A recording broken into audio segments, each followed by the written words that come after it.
Vamos a estar hablando acerca de Charles Spurgeon y quisiera hacer algunas claridades antes de comenzar. Y es que este no es un sermón, esta no es una predicación de la palabra. Todos sabemos que la palabra de Dios es la que tiene poder.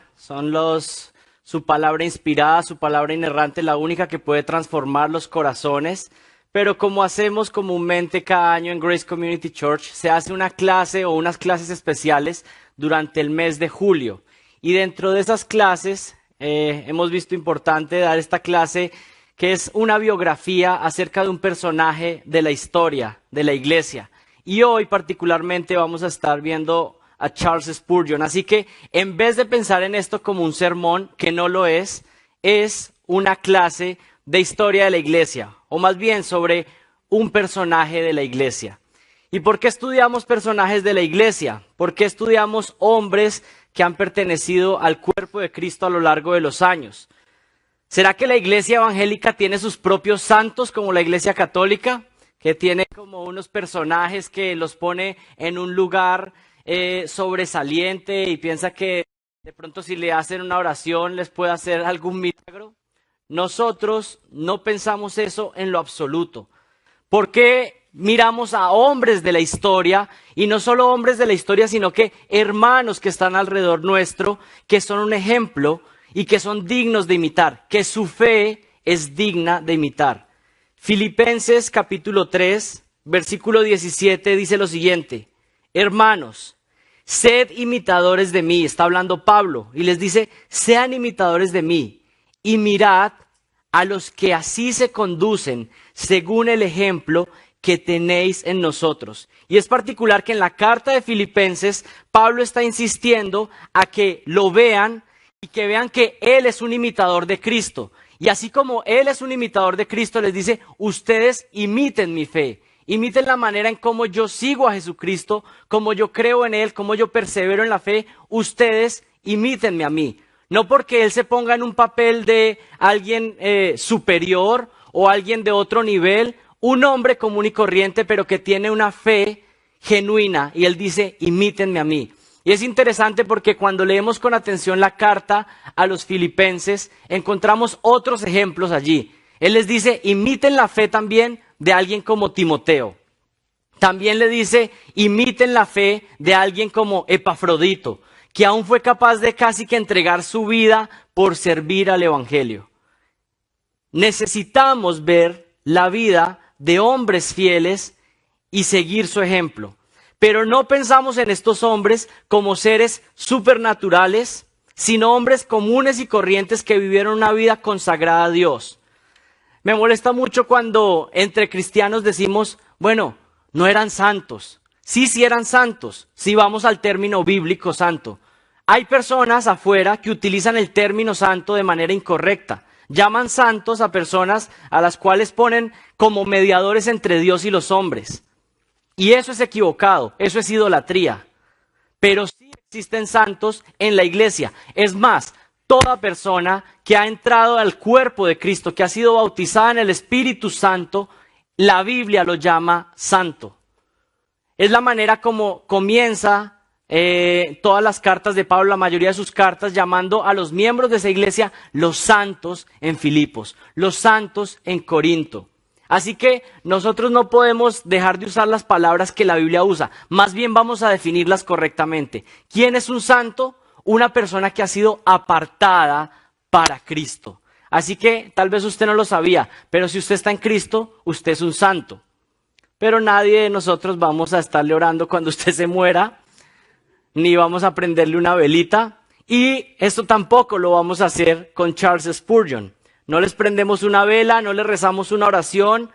Ellos no nos escuchan porque están muertos y no tienen acceso a lo que está sucediendo acá. Nuestro único mediador es Jesucristo. Y hay un pasaje interesante que quisiera que leyeran conmigo, Hebreos 11:4, que me recuerda acerca de el impacto que tiene Spurgeon.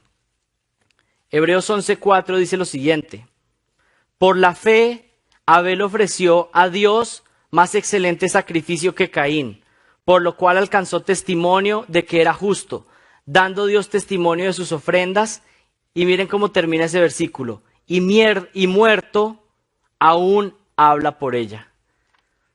Por su fe, por la manera en cómo vivió, por la manera fiel en que siguió a Jesucristo, aún muerto, su fe habla. Y esto es algo que podemos aplicar a Spurgeon. Aún después de muerto, su fe habla. Así que vamos a hacer un recorrido por la vida de este predicador inglés. Vamos a ver esto en 3 puntos. Su infancia, su ministerio y su predicación. Su infancia, su ministerio y su predicación. Y vamos a comenzar con su infancia.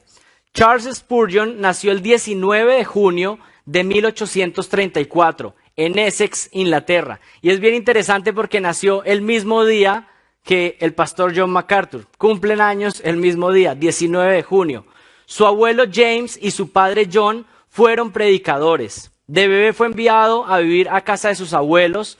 Por las biografías no explican muy bien por qué sucedió eso, pero cuando Spurgeon nació, lo enviaron a casa de sus abuelos para que viviera con ellos. Su abuelo era pastor, su papá era pastor, y a los 6 años de vida regresó a casa de sus padres. Pero su abuelo fue el que imprimió en esos primeros 6 años de vida una influencia puritana que marcó los primeros años de vida de Spurgeon. La biblioteca del abuelo de Spurgeon fue la que forjó en este niño una mente teológica brillante. Es más, él dice, cuando escribe su autobiografía, dice que desde pequeño él estuvo rodeado de libros pesados y grandes de los puritanos, y dice que desde muy niño ya estaba conversando acerca de temas teológicos bien complejos, desde pequeño. Spurgeon fue un niño precoz. Leyó desde muy temprano y fue a la biblioteca de su abuelo donde descubrió el que sería su libro favorito por el resto de su vida. ¿Cuál fue su libro favorito? El progreso del peregrino, de Juan Bunyan. Él dijo que había leído el progreso del peregrino por lo menos 100 veces. Lo había leído 100 veces. Así que una motivación para nosotros, por lo menos leerlo una vez. Spurgeon lo leyó por lo menos 100 veces. También otro libro que lo impactó desde pequeño fue el libro de los mártires de John Foxe. Si ustedes leen ese libro, saben que es un libro fuerte porque habla de la persecución que recibieron muchos creyentes por seguir a Jesucristo y cómo fueron matados, desollados, quemados. Y estos eran las clases de libros que leía Spurgeon desde pequeño. Y diríamos, pero un niño leyendo esto, pues eso fue lo que fue poniendo una llama en este niño desde pequeño para luego ser el príncipe de los predicadores. Un hombre apasionado por Jesucristo, un hombre apasionado por la palabra de Dios y un hombre dispuesto a dar su vida entera por la proclamación del Evangelio. Esa es la vida de Charles Spurgeon en esos primeros años. En las visitas de verano a la casa de sus abuelos, que eran una de sus mayores alegrías, Charles Spurgeon lo describió de esta manera. De ese cuarto oscuro, hablando de la biblioteca de su abuelo, yo sacaba esos viejos autores y yo nunca era más feliz que cuando estaba en su compañía. Cuando yo era un niño ya era capaz de discutir sobre enredados problemas de teología controversial. Esa era la niñez de Charles Spurgeon. Charles Spurgeon nunca recibió educación teológica formal, pero desde niño leyó más libros que el promedio de seminaristas que tenemos hoy. A los 15 años viajó con su hermano a estudiar en una escuela en una ciudad llamada Newmarket, donde recibió sus primeras instrucciones de teología calvinista. Y es muy interesante. Voy a leerles lo que Spurgeon dijo acerca de esas primeras clases y nos va a impresionar de quién las recibió. Dice así: las primeras lecciones de teología que yo recibí provinieron de una vieja cocinera en la escuela de Newmarket, donde yo fungía como ayudante del maestro. Ella era una buena alma, que leía con frecuencia el estándar del Evangelio. Ciertamente le gustaba algo muy dulce, la sólida y la buena doctrina calvinista. Vivía intensamente y también se alimentaba intensamente. Muchas veces comentamos juntos el pacto de la gracia y hablamos sobre la elección personal de los santos, su unión con Cristo, la perseverancia hasta el final y el significado de la piedad vital. Y yo verdaderamente creo que aprendí más de ella de lo que pude haber aprendido de 6 doctores de teología del tipo que se dan ahora. Fue un niño que creció entre los libros puritanos, una familia pastoral y una madre consagrada a orar por él e instruirle en la palabra. Tenía una mente teológica lista, pero miren lo más interesante. Spurgeon no vino a ser salvo sino hasta los 16 años de vida. Y esto tiene que enseñarnos algo muy particular. Este fue un hombre que creció con los puritanos, que creció en la casa de un pastor, con abuelos pastores. Pero eso no garantiza que era un niño salvo o que había nacido salvo, porque nació en una familia cristiana. Y así, aunque había recibido toda la instrucción y tenía todo el conocimiento, necesitaba lo que todo ser humano necesita para venir a la salvación. Y es la gracia soberana, la elección de Dios. Cuando Dios coge un alma que está muerta, que tiene un corazón de piedra y le da vida completamente. Dios hace lo que solamente Él puede hacer, y es pasar un muerto espiritual a la vida. Y esto es un llamado de atención para los que somos padres. Entender que tenemos que hacer una tarea diligente al instruir a nuestros hijos, pero saber que su salvación, que ellos vengan a Cristo, que lo amen, que entreguen su vida a Él, es una obra completa de Dios. Dios es el único que salva, Dios es el único que elige, Dios es el que da vida nueva a los hombres. En enero de 1850, con 16 años, después de ser consciente de que era un pecador, que merecía el juicio de Dios, y aunque buscaba por todos medios de tratar de encontrar algo que le diera paz a su alma, él había leído todo esto de los puritanos y le traía carga y se veía pecador en sí mismo. Decía, hay tanto pecado en mi vida, pero no encontraba la paz. Es más, aunque intelectualmente entendía que Jesucristo era el único camino, no había paz aún en su corazón. No había una seguridad de que sus pecados habían sido perdonados. Él sabía que era un pecador y conceptualmente entendía que Jesucristo era el camino, pero aún no descansaba ni confiaba en ese perdón para él. En esa búsqueda decidió visitar todas las capillas de Colchester, que era la ciudad en la que se encontraba en ese momento. Él dijo, bueno, tengo que encontrar la respuesta. Y la manera que él se ideó es, voy a ir capilla por capilla en esta ciudad hasta que encuentre la respuesta. Voy a ir visitando. No es algo que les recomiendo hacer, pero eso fue lo que hizo él, visitar capilla por capilla. Caminando por las calles en un día que había una tormenta de nieve, entró a una pequeña capilla metodista donde estaban reunidas unas 15 personas. Había una tormenta en ese momento y el predicador no pudo llegar. Entonces, cuando el predicador no pudo llegar, uno de las 15 personas que estaba ahí se levantó, fue al púlpito y dijo, bueno, yo soy el que voy a predicar esta mañana. Y abrió la Biblia en Isaías 45, 22. Nosotros también podemos ir ahí. Isaías 45, 22.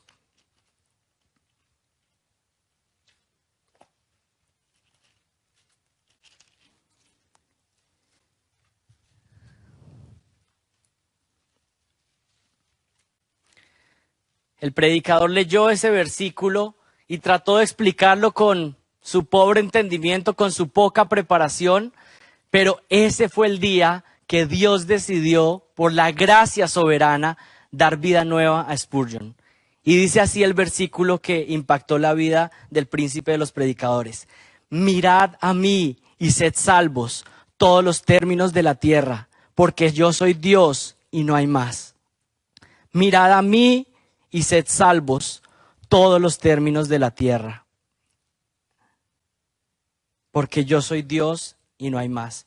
Estas palabras traspasaron el corazón de Spurgeon y solo ese día la gracia de Dios le dio un nuevo nacimiento. Entendió que era Jesucristo a quien debía mirar y no a sus propias obras, a su propia vida, a su propia piedad. Siempre esto marcó la vida de Spurgeon. Mirad a Cristo, mirad a Cristo. Esas palabras fueron como un martillo que rompieron el corazón de piedra de Spurgeon en ese día. Años más tarde, predicando sobre este mismo versículo, les leo lo que dijo. Mirad a mí y sed salvos todos los términos de la tierra. Este versículo no dice, mírense a ustedes. Si así fuera, entonces podría haber mérito propio en vuestra salvación. Pero ¿qué dice? Mirad a mí. ¿Con cuánta frecuencia ustedes están viendo a Cristo y se miran a ustedes mismos? Dirán, yo no me arrepiento lo suficiente. Eso es mirarse a uno mismo. Yo no creo lo suficiente. Eso es mirarse a uno mismo. Yo soy demasiado indigno. Eso es mirarse a uno mismo. Yo no puedo encontrar que tenga una justicia en mí. Eso es muy correcto. No tienes ninguna justicia en ti. Lo que dice el versículo es, mirad a mí. Dios quiere que apartes tus ojos de ti y que lo mires a Él. Lo más difícil del mundo es que el hombre aparte el ojo de sí mismo en tanto que viva. Siempre siente la predicación o la predilección de volver sus ojos hacia adentro para mirarse a sí mismo. En cambio, lo que Dios te dice es, mira a mí y sé salvo. Es en Jesucristo, es viéndolo a Él, es considerándolo a Él, es depositando toda nuestra fe en Él y solamente en Él.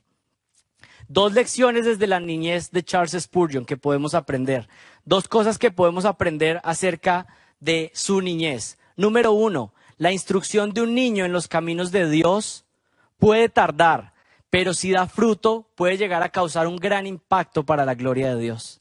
Años de educación a un niño. Momentos donde vemos que parece que no está dando resultado, que parece que estamos avanzando en instruirle en los caminos de Dios y parece más bien que va en reversa. Pero toma tiempos y años, hasta que si por su gracia Dios decide salvarlo, eso puede dar mucho fruto para la gloria de Dios. Y vienen dos pasajes a mi mente, 2 de Timoteo 1:5, trayendo a la memoria la fe no fingida que hay en ti, la cual habitó primero en tu abuela Loida y en tu madre Eunice, y estoy seguro que en ti también. Hablando de Timoteo, que había sido instruido desde pequeño en las Sagradas Escrituras, como dice 2 de Timoteo 3:15. Y que desde la niñez has sabido las Sagradas Escrituras, las cuales te pueden hacer sabio para la salvación por la fe que es en Cristo Jesús. Y una segunda reflexión, y no quiero extenderme mucho en esto, pero creo que vale la pena hacerla. Tenemos que dejar de criar eternos niños. Esta sociedad carece de hombres de verdad.